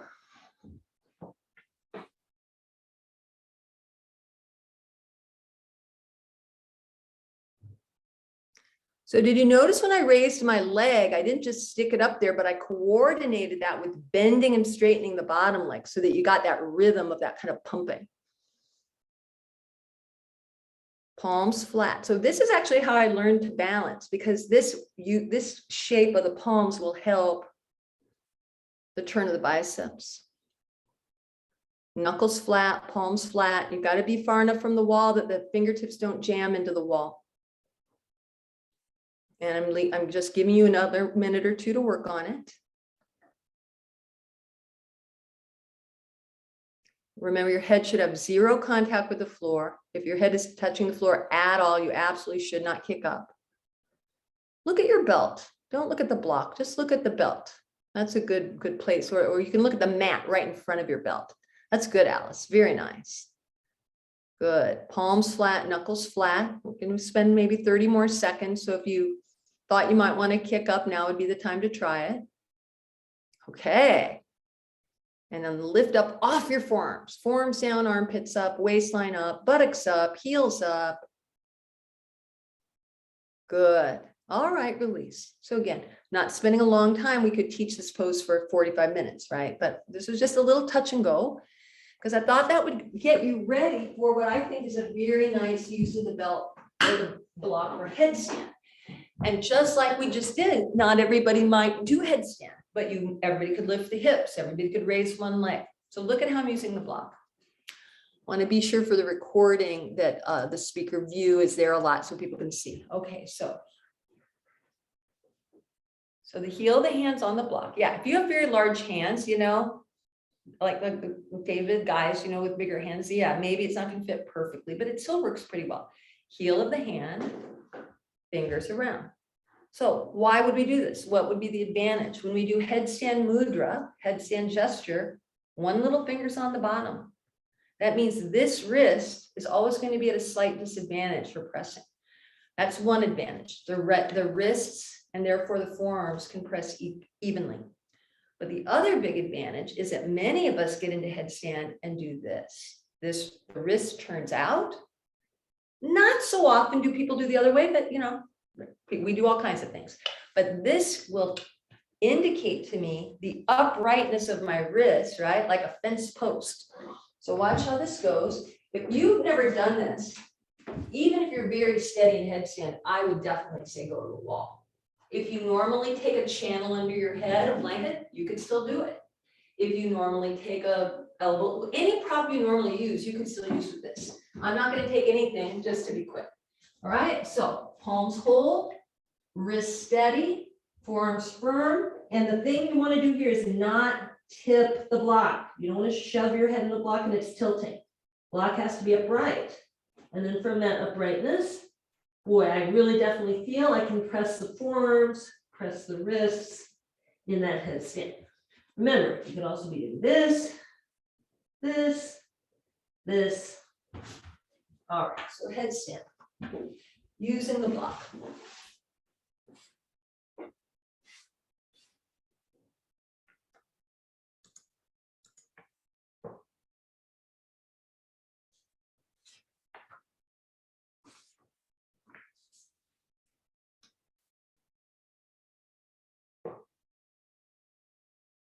And again, anytime, maybe this is very well known to you, maybe you've never done it before, maybe you've done it a couple of times, whatever that past experience might be, the idea with some variation like this is to have a fresh mind to see how is this prop affecting me?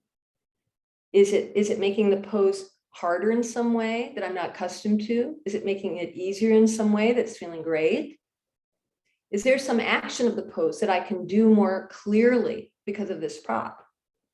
Now, I was suggesting that you might be able to press your two wrists more evenly by the use of that block.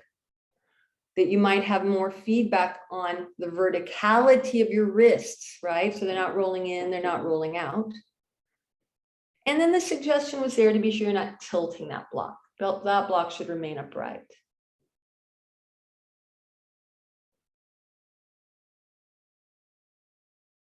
So I'm seeing some very nice poses. See how the kind of cumulative work of today's class might be affecting you. Now, you've heard a few times today that the outer upper arm should go forward. That's the way you're looking. Some of you, that outer upper arm is going to the wall behind you. Entwine the muscle around the bone. It's just not a matter of where you've got your elbows placed. It's how the muscle's wrapping around the bone. That's good, Krista. So outer upper arms go the way your eyes are looking. Outer armpits should go the way your eyes are looking. Smooth, steady, soft breath. Don't grip your fingers, but press your wrists down and lift your inner shoulder blades up. We're not staying long. This is just for you to get a sense of how this might be useful to you, how it might work for you.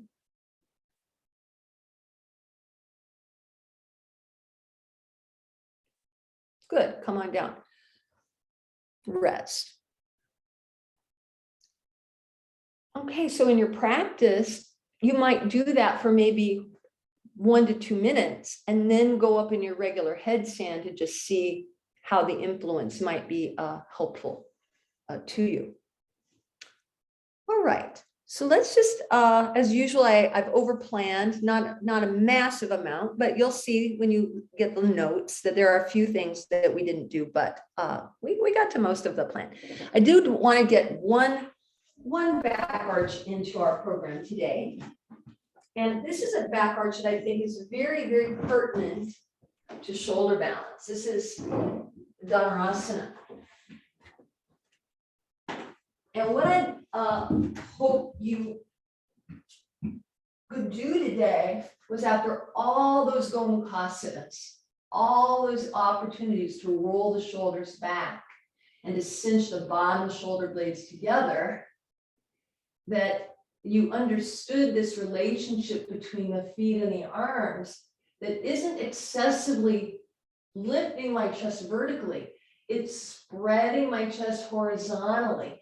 It's making my shoulders go that way, not just making me go like that, right? So that said, if you do that first, you probably won't be able to lift your thighs very much. So I lift my thighs first, and then I push my feet back. All right, line your abdomen, hold your feet. If you can't hold your feet, one belt doesn't really work. You know, you really pretty much have to put one strap on each foot. Now, let's say you only have one strap. Well, you also, this is again something from Mary Dunn, what would be wrong with doing one side at a time of the pose? Perfectly good way to go, one side at a time. All right, but those who can hold the feet, do your Dhanurasana, lift your thighs first. And then you push your feet so much into your hands, it causes the shoulders to roll back. That's very nice, Nancy. And I hope you might notice, after all those Dhanurasanas and all those different things we did, that the shoulder blades are mobile. The front chest is spreading. And you understand that the feet are sort of stretching the arms, right? The arms are the bowstring. So when you push the feet backward, the shoulders roll back. You rest when you need to, and you'll do 1 or 2 more. Good, Alice, so close, excellent.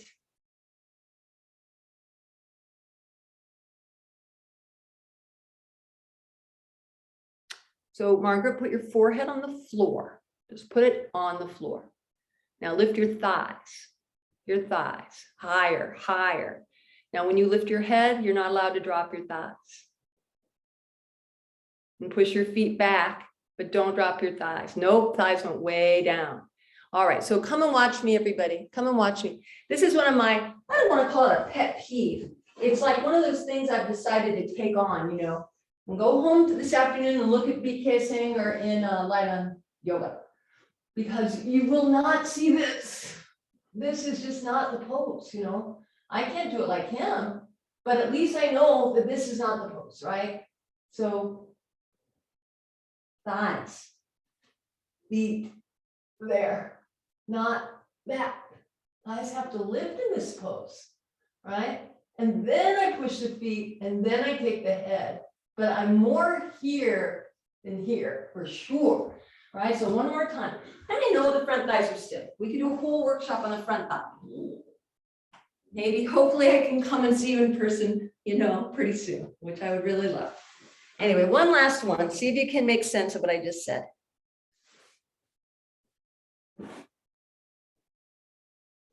And maybe you kind of picked up on, oh, I told Margaret to put her forehead down. Yeah, right on the floor. Because then you can, yes, Nancy, and then you add the yes, and that's a bow shape. That's a bow shape. So the feet push not to lift your head higher in the air. The feet push to spread your chest. All right, I hope that all made sense. Downward here, everybody. Adho Mukha Virasana.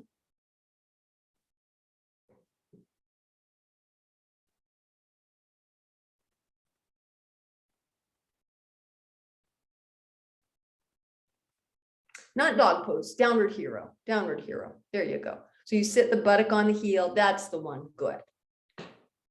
Let your brain quiet down.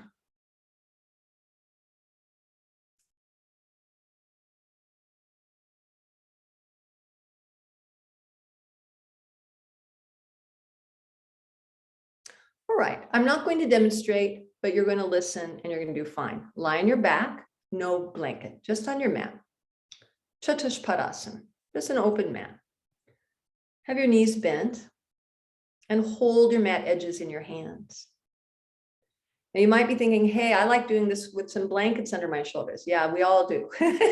But once in a while, you know, just you and the mat. So hold your mat edges and walk your feet in a little closer to your buttock and lift your buttock a small amount, like 1/3 of the way, lift the buttock. Now notice, once you've lifted your buttock out 1/3 of the way, you can turn your arms much better. So walk your right shoulder toward the spine, left shoulder toward the spine. Turn the biceps. So you're not on your outer arm now. You're on the back of your arm. You've turned so much. Now lift the tailbone. Now lift the buttock. Now lift the chest. So what I want you to understand, this isn't all about spinal mobility. It's also about shoulder extension. You should have the feeling here that your arms are behind you, like when we were pressing the palms in a standing position. Come on down.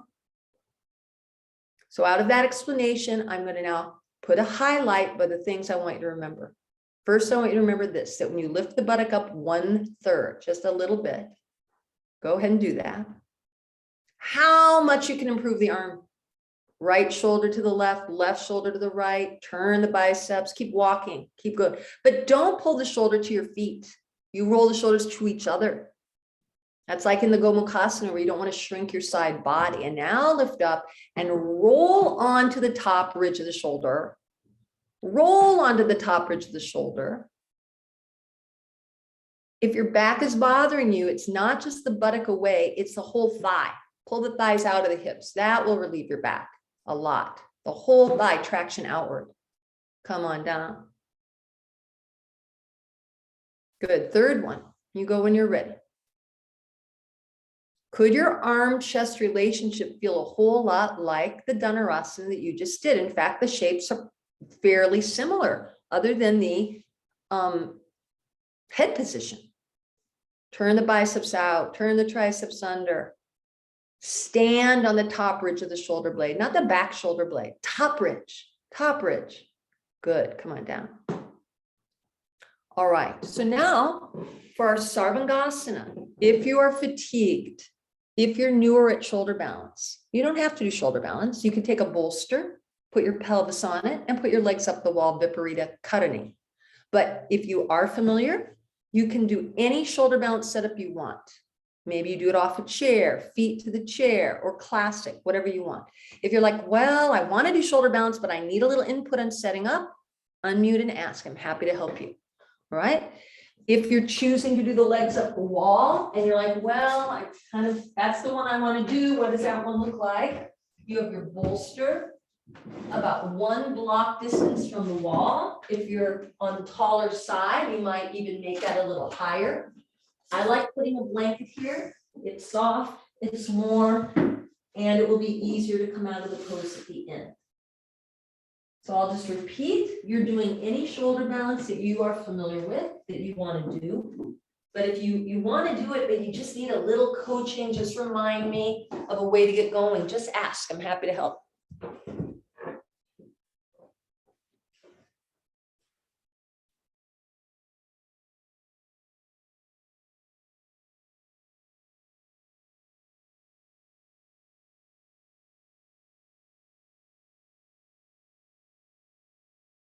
So Margaret, I would take more height under the pelvis, because then it really will be this pose we call Viparita Karani, where your chest is more like Setu Bandha.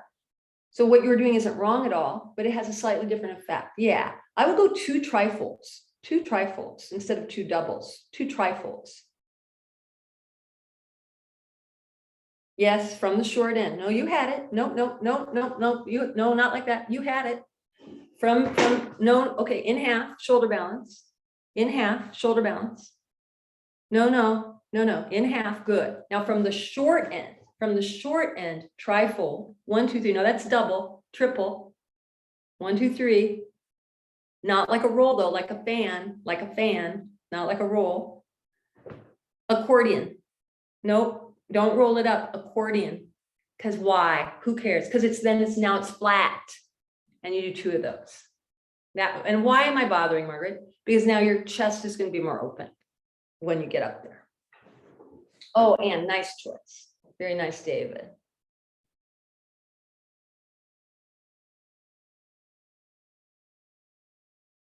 Good set of balance.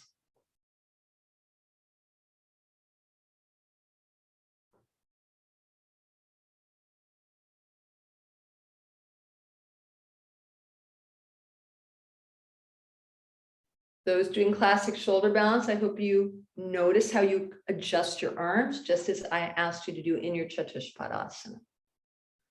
Looks good, Lynn. Looks good, Kim. Very nice. Kind of come. Yeah, do you feel the difference in the shape, Margaret? Abdomen soft, chest expanded, throat passive. It looks beautiful. That's it, Alice. Very good. Yes, and I like the way you get your trunk very nicely upright, Alice, before you bring up the legs. That's good. Smooth, steady, soft breath, everybody. Let the mind turn inward. The plan is to stay for about 3 more minutes. Now, if anybody at any point feels they need to come down, of course you should do so. But I do like to just give a little reminder. When should we come out of a pose like before the teacher asks us to in a class? I would say if we can no longer adjust in such a way that we feel confident in the safety, health, or well-being of a joint, the neck, the shoulder in this case, then that is a very judicious and yogic reason to come down. We shouldn't come down so much because we don't like the pose, we're bored, it's challenging. Then we should practice that other aspect mentioned at the beginning of class, which is the vairagya, the detachment. And then on top of that, we shouldn't stay to prove something to ourselves as a little contest. That's ego driven. So then how do we know? How do we know what to do? We go to the heart region. We don't decide with the brain, but we go to that knowing heart. We get there through the river of the breath. From the brain to the ocean of the heart, it's like rivers. Nerves are like rivers.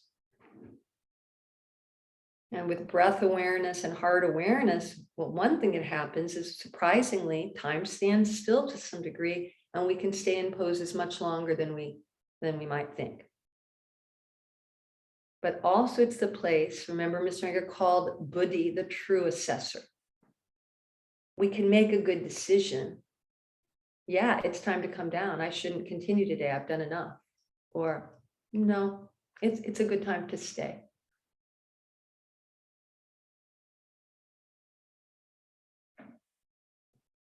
Smooth, soft, steady breath. About another minute and a half here.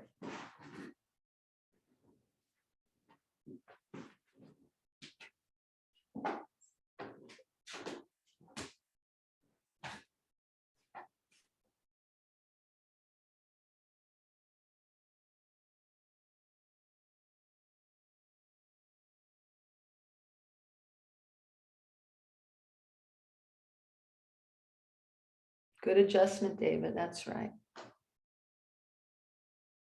So the physical, there's the physical requirements of the pose. They have to be attended to. But for this last half a minute here, could your primary experience be a quiet breath, your awareness resting in the heart region, so that the overall experience of the pose is sattvic. What's that quality of nature that we call sattva? That is harmonious, illuminated, balanced.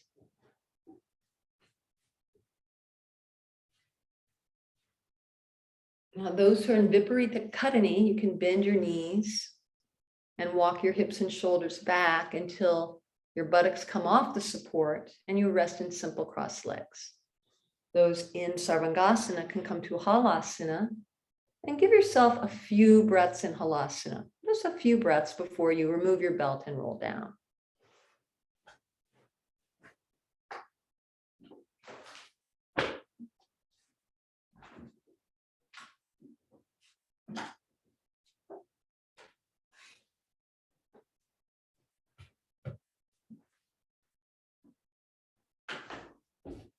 And then those who just did viparita karani, you might be very, very comfortable just as you are, or you might say, no, I'd really rather stretch out in shavasana. Same with the shoulder balance group. You might be comfortable to slide back and rest your crossed legs on your blanket stack, or you might really prefer to take a moment and rearrange things so you can lie down completely flat. But I would suggest that you are comfortable and warm. So depending on your environment, you might want to put on some layers, put some blankets over you, cover your eyes, put a height under your knees, any of those things that would make the pose as comfortable as possible. Because comfort is very important to the ability to really relax deeply in shavasana. Of course, alignment, we should be even. We should be as even as we can be. But to be comfortable and warm, and to have either the room dark or the eyes covered, those really help your nervous system to shift into the parasympathetic function, to shift into the rest and digest mode.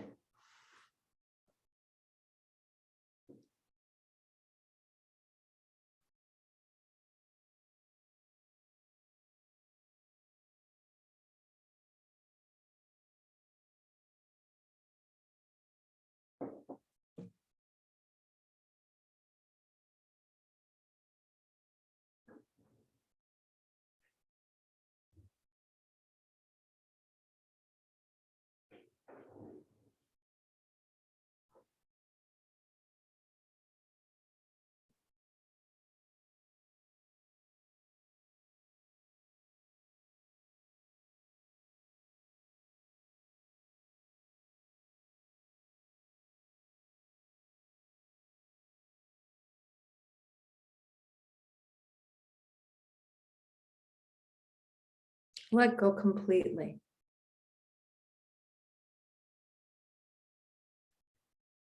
If you have the inner impulse to adjust physically, do it. Whether it's adjusting the buttock, the shoulder blade, the head position. But once you've done that, then let yourself settle.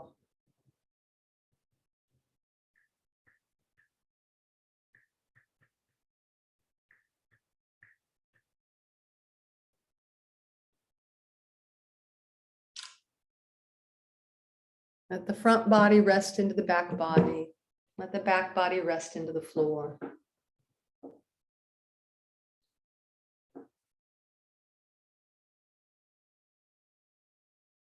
Relax your eyes.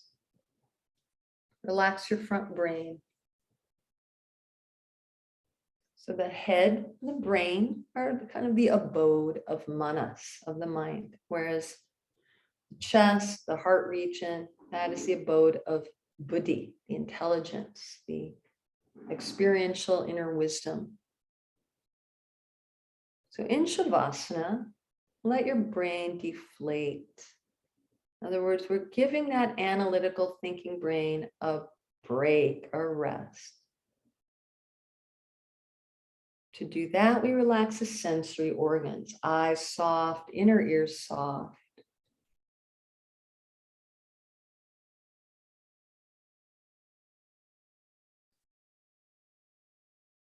And then let the nerves behind your eyes and ears flow like rivers down the brainstem, down to the heart region, like rivers emptying out into the ocean.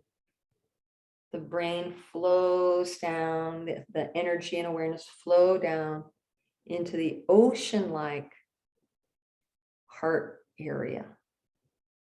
The heart like a waveless ocean, undisturbed, tranquil.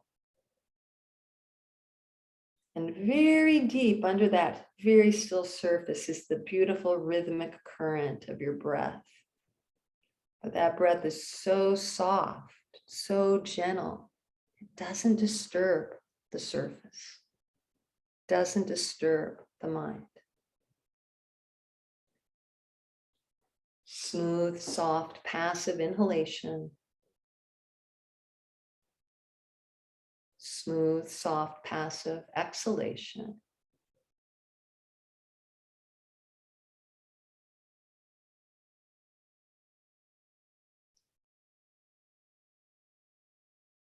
Just a few more cycles of breath here.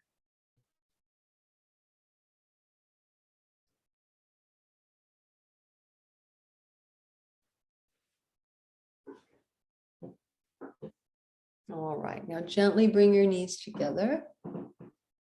Take your right arm over your head and roll gently to your side. And then slowly sit all the way up.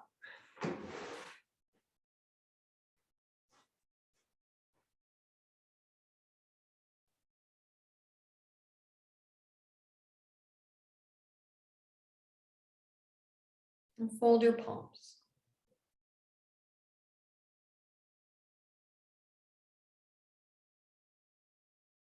Reverence to the divine within you. Namaste.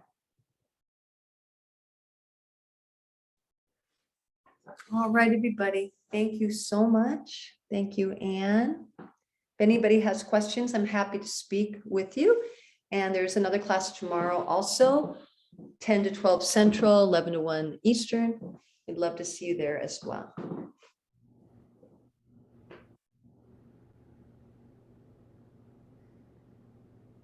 Thank you. My pleasure. Thank you so much for coming. Thank you. Wonderful. Thank you Good, so much. good. Thank you, Karen. My pleasure, Twyla. Thanks for being here. Great to see you. Alice, I'm so sorry. I just now saw your email. I don't know, did you get in touch with Anne? Like, how did you get it worked out? Actually, I finally found the link. It was in my junk mail. Oh, that's probably because you're not used to receiving something from Anne. But just in the future, if I'm getting ready to teach a class, I'm not going to be looking at email, but I would get a text, right? So just sorry, but you'll have the recording, and so sorry about that. That's okay. I learned. I'm glad you found it. Anyway, this is my student Alice, and this is my good friend Anne. Anne, you can wave. She's the studio owner, and also we both study with Dean and Rebecca. So we've known each other, gosh, 20 years. So You have. yeah. Well, thank you. It's good to meet you, and thank you for the class. Okay, Alice, thank you for your understanding nature. You are really something. Thank you. See you All right. later. See you tomorrow. Tomorrow, okay. Bye. Thanks for coming. Kind of come. How did that go for you? It went really well. Thank you for that tip on my knee. That helped a lot. That Good. took a lot of stress out of my hamstring. Thank you so much. I'm so touched. Good. I'm Yeah. glad. Kim and Lynn, how wonderful to see you. Thank you for being here. Oh, you're still muted, Kim.